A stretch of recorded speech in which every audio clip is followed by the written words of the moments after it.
Welcome back to Church and State with Chris Farrar and Brian McCall. Chris is joining us from beautiful Italy, where he's been for a little while, educating Catholics over there with his brilliance. Oh, well, thank you for that.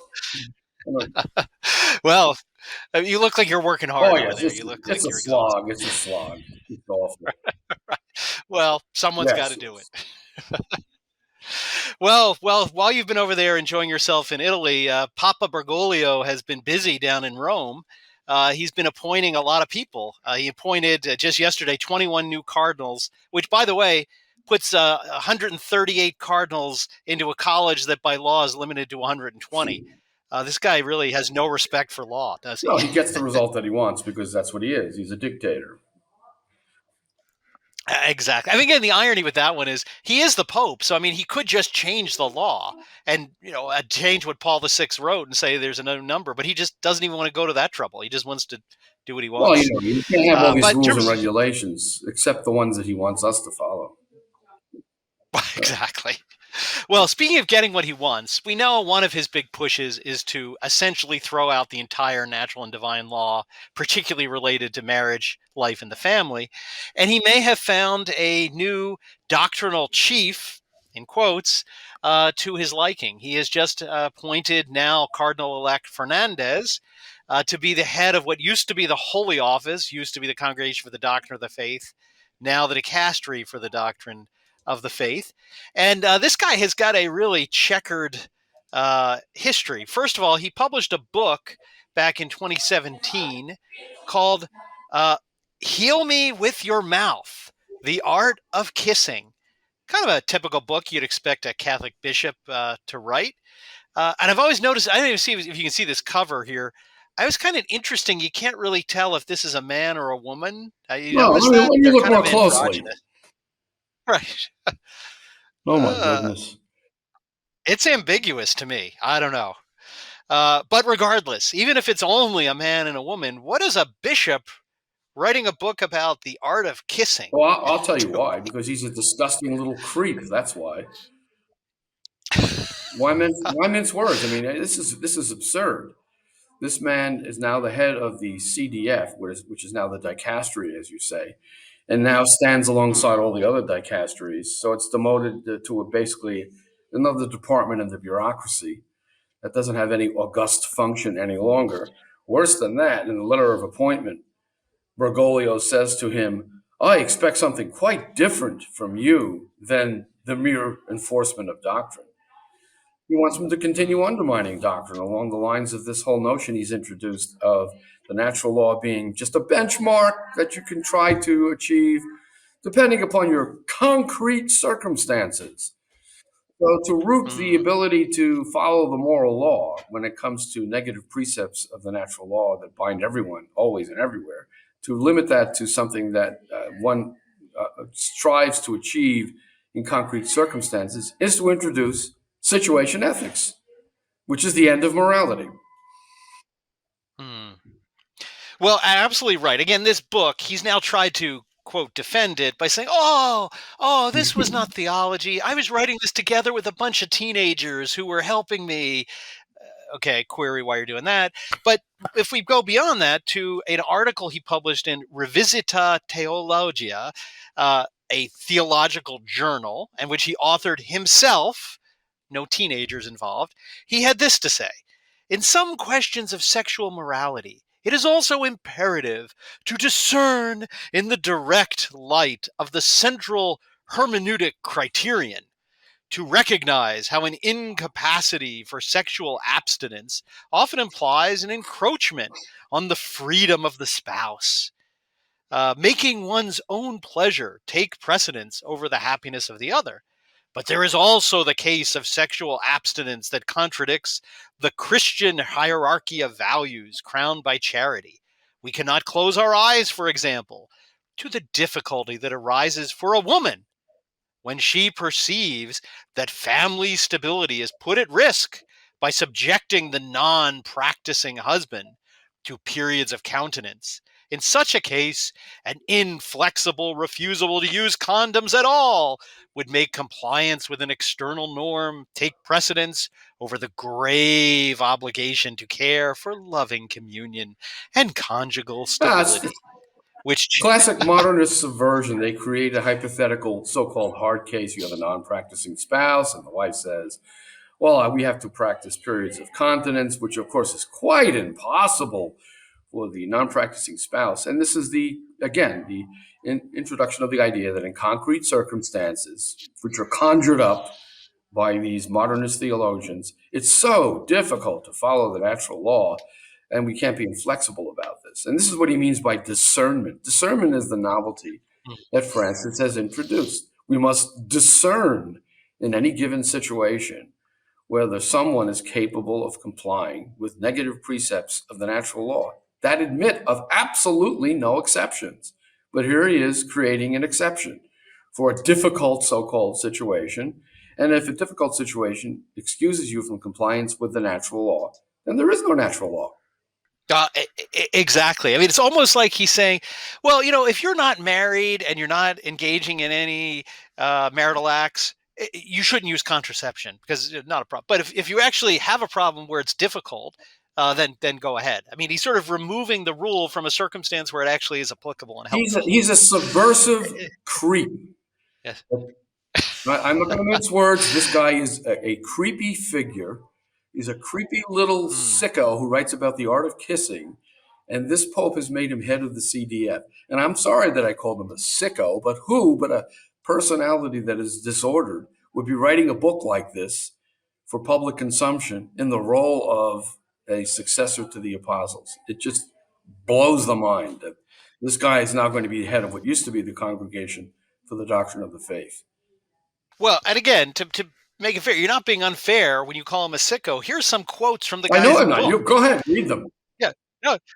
Depending on how it is done, the kiss is usually also called a peck, a hickey, a penetrating kiss. Come down, my dear, before you awaken suddenly, someone desperate with a terrible hickey. How was God so cruel as to give you that mouth? There is no one who resists me, bitch. That's in his book. This is what this guy wrote. This is in his book. No, he is. Then you know what? Sicko is too kind. The man is obviously writing from the perspective of a degenerate. This is degenerate morality, which is being foisted upon the Church Universal in the form of this nonsensical discernment. And again, this is the person who is ahead of the Congregation of the Doctrine of the Faith, which also has the responsibility for investigating breaches of the Sixth and Ninth Commandment by priests and abuse, sexual abuse. I mean, that's his job. So you put a sicko in charge of that. And then notice Francis in his letter is like, oh, by the way, don't do very much with that. Don't pay any attention to that. I don't really want you wasting your time, supervising the part of your department that's supposed to be investigating. No, but that he wrote this book, that he has revealed himself to be a sicko, a degenerate theologian, is precisely why Francis appointed him to be the head of this dicastery. Yes. He makes it clear to him that I don't want you to be defending doctrine. I want something new from you. And we know what that is. It's the erosion of sexual morality, which has been programmatic of this pontificate from the beginning. From the first moment he praised Cardinal Casper, we knew that his mission was to undermine the natural law, particularly as it pertains to the Sixth Commandment, where, by the way, we find that most sins are committed because of the weakness of the flesh. And these are precisely the sins he's trying to legitimate, the ones that send more souls into eternal damnation than any other, as Our Lady of Fatima warned. Exactly. That's just not our speculation. That's the words of the Mother of God telling the seers of Fatima that's the case. And that was in 1917, not 2017, when it's gotten certainly much more perverse. But I mean, it really doesn't. I mean, it clearly indicates where this next synod is going. I mean, I think their sights seem pretty set with this appointment of the person who's supposed to watch out for the doctrinal purity of documents issued by the Vatican, as well as, like I said, he's been busy this week, appointments to the synod. Special, picks of Pope Francis included Father James Martin, S.J., on the synod, not even a bishop, voting member of the He's Synod. he's a homosexualist propagandist, running all over the place, telling all the gay priests to come out as gay. But then when you ask him about his own orientation, which is obviously suspect, he refuses to tell you, which is the hypocrisy typical of all liberals, especially ecclesiastical liberals. They want everyone else. They want Very everyone true. else to do what they refuse to do. Exactly, exactly. So, I mean, this pontificate is just winding further and further towards utter chaos, because as Pope Pius X said about modernism, the problem with modernism is doesn't just sort of it's not just like, well, I'm attacking this doctrine on contraception, or I'm attacking this doctrine on here. It goes to the very fundamental basis of all doctrine. And again, here with this Fernandez and with Francis, if you can destroy the natural law, you're not just destroying teaching on sexual morality, but everything goes. There's really nothing. There's no objective standard for any morality in any And sphere if of the church life. won't even defend basic morality, then the church has essentially dissolved itself into a total merger with the spirit of the age. I mean, it's not even a question of Catholic doctrine as such any longer. Now we can't even get from the upper hierarchy a defense of basic morality. What do we need the Catholic Church for at this point? It's just an NGO. The very thing, by the way, Francis said he didn't want the church to become. Oh, we mustn't let the church become an NGO. And then he proceeds to do precisely that, turn the church into an NGO. And not a very effective NGO. No one really listens to what this Pope has to say in his airborne magisterium anyway. No, it's true. Again, the news media will applaud politely when he says something to their liking, but he's utter and real irrelevance to them. They don't really care if he says something. Think about the only thing that he strictly condemned, which is the refusal to be vaccinated with a useless vaccine. There he declares a moral obligation. It's an act of love. One must be vaccinated, says the Pope, who knows nothing, absolutely nothing about the issue, and just mindlessly repeats the mantra of government bureaucrats and attempts to impose upon us the only moral obligation, one of the few moral obligations, other than respect for the environment, that he deems worthy of imposing on the Church Universal. He demands vaccination, he demands recycling, and he demands a reduction in air conditioning. But he doesn't demand that you refrain from adultery, because in concrete circumstances, you just might not be able to. But you can certainly turn down your air conditioning.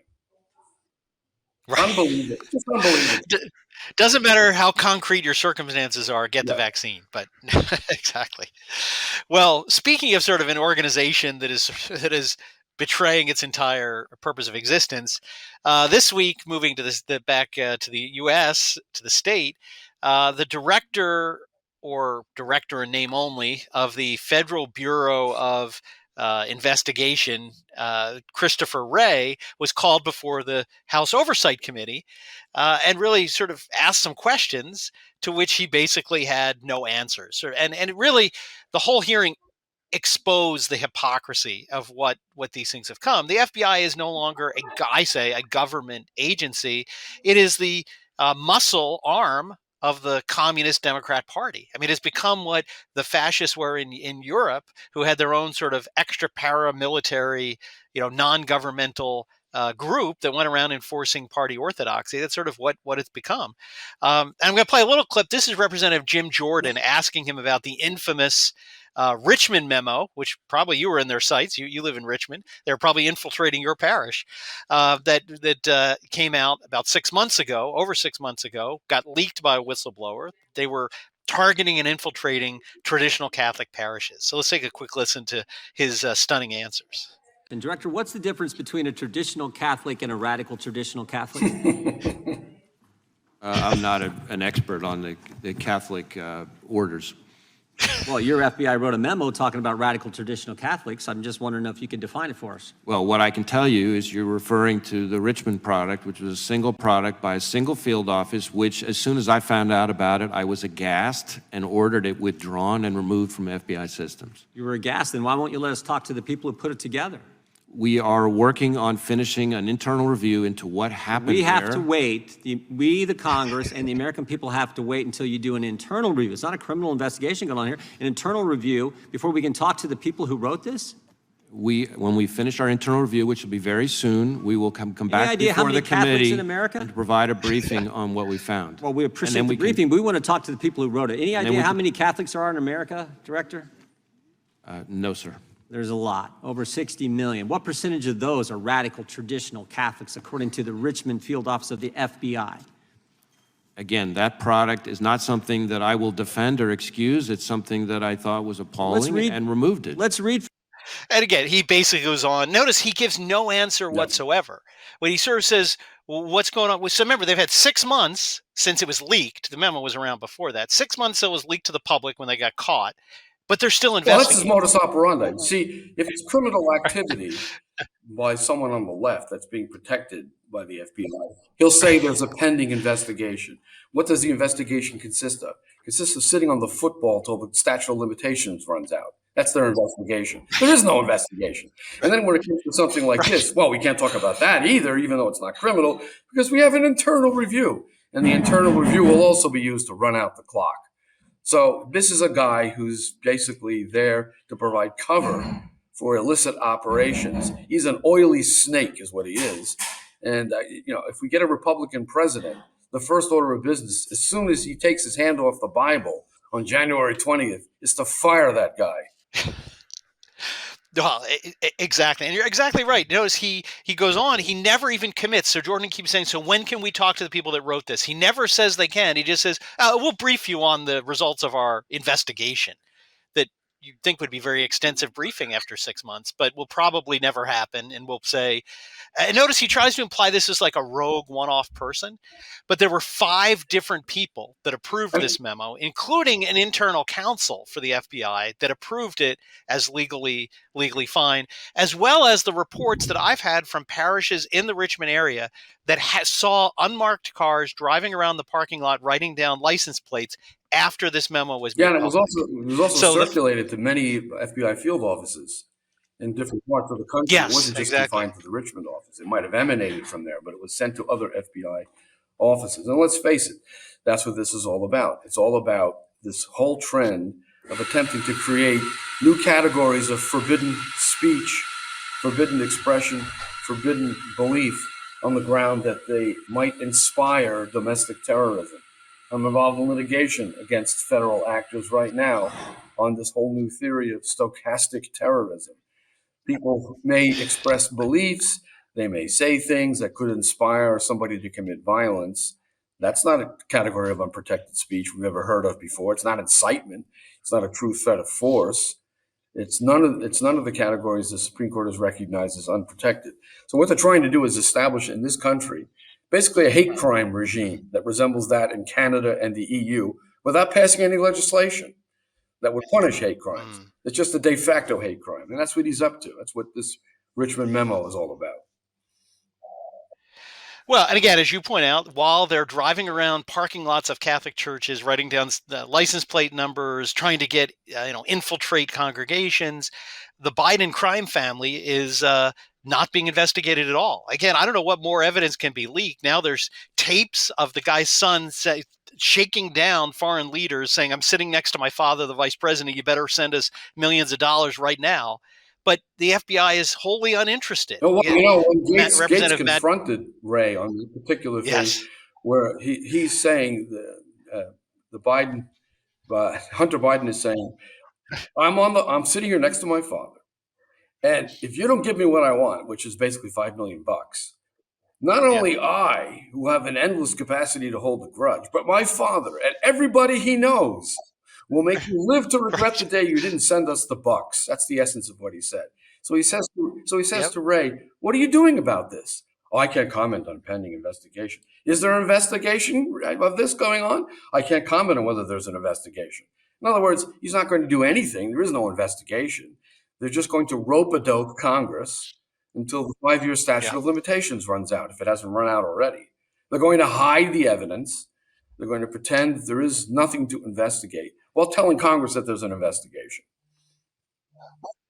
Meanwhile, when there's a statute of limitations applicable to Donald Trump, we can just forget about that. We don't really need to worry about statute of limitations, little things like that.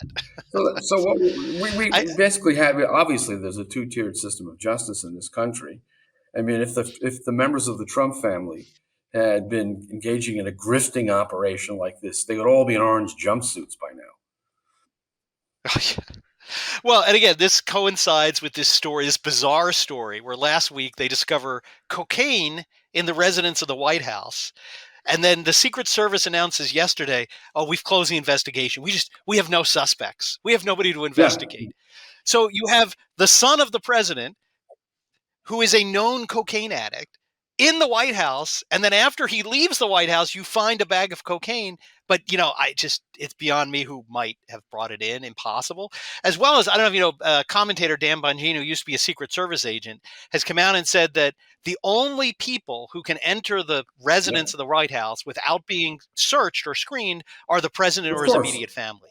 That doesn't that kind of narrow down who this Everybody might be? knows it's something that in all probability, Hunter Biden left there. So what we have is a pattern. We have an investigation into who put the cocaine there, coming up with nothing. We just can't figure out who it is. And there's really no camera there. Then we have the investigation into the leaking of the draft of the Dobbs opinion.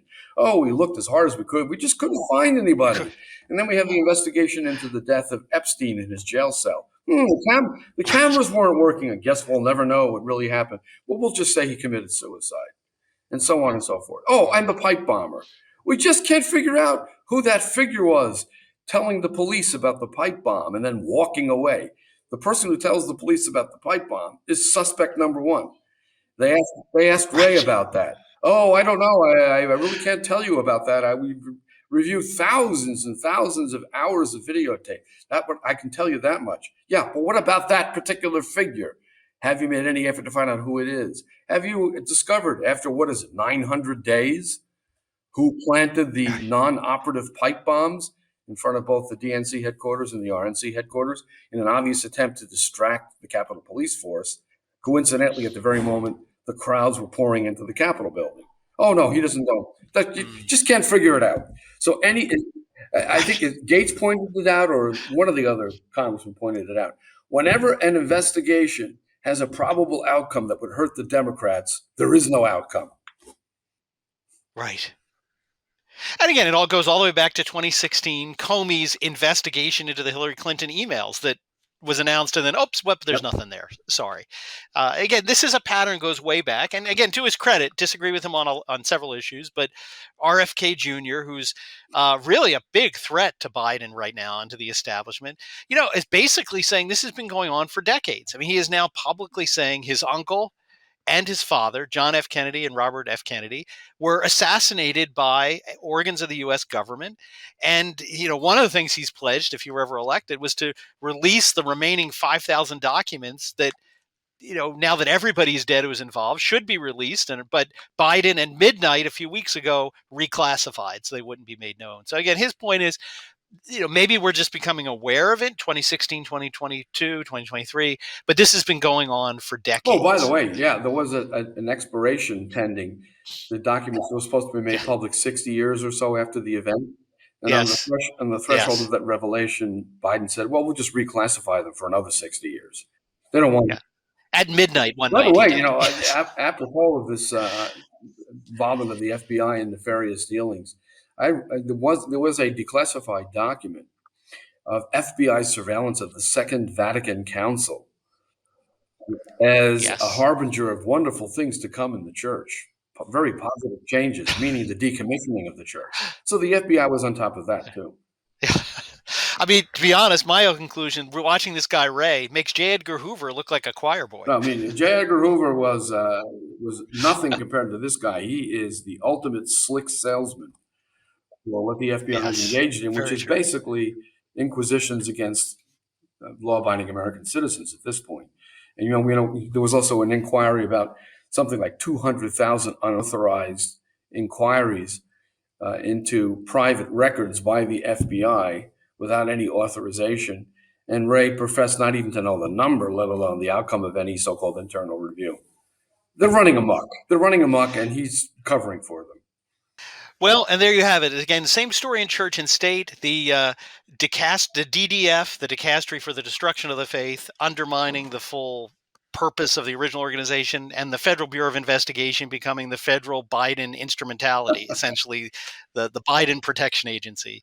It's the same thing playing out in church and state, undermining institutions to essentially be perverted to support the opposite of what they were intended to. Meanwhile, do. World War III is in the offing. So Yeah, I mean, what's a few cluster yeah, bombs in and he just Ukraine? called up 3,000 reservists in what appears to be the first trial balloon about sending our soldiers overseas to perform some function in aiding Ukraine in destroying itself. And then we'll just abandon Ukraine the way we abandoned Afghanistan, because we turn it into a heaping ruin. And Iraq and Syria, and the list goes on and on. More good news. It's very true. Good news. Well, look, now that we've seen the state of the world, I think you need to go out to the pool and relax a little bit there in Italy. Well, I'll tell you what, I'll just tough it out here in paradise for another week or so. Although some legal matters are pressing me, but there's always good news at the end of the story, because in the end, the Lord of history wins. We have to keep reminding our viewers that this is the ultimate result, that God will laugh the nations to scorn and bring about his will at the end of history, which may be fast approaching for all we know. For all we know. Great. Well, we'll hopefully get together in a few weeks when you're back from paradise. So enjoy the rest of your time. God bless. There, Chris.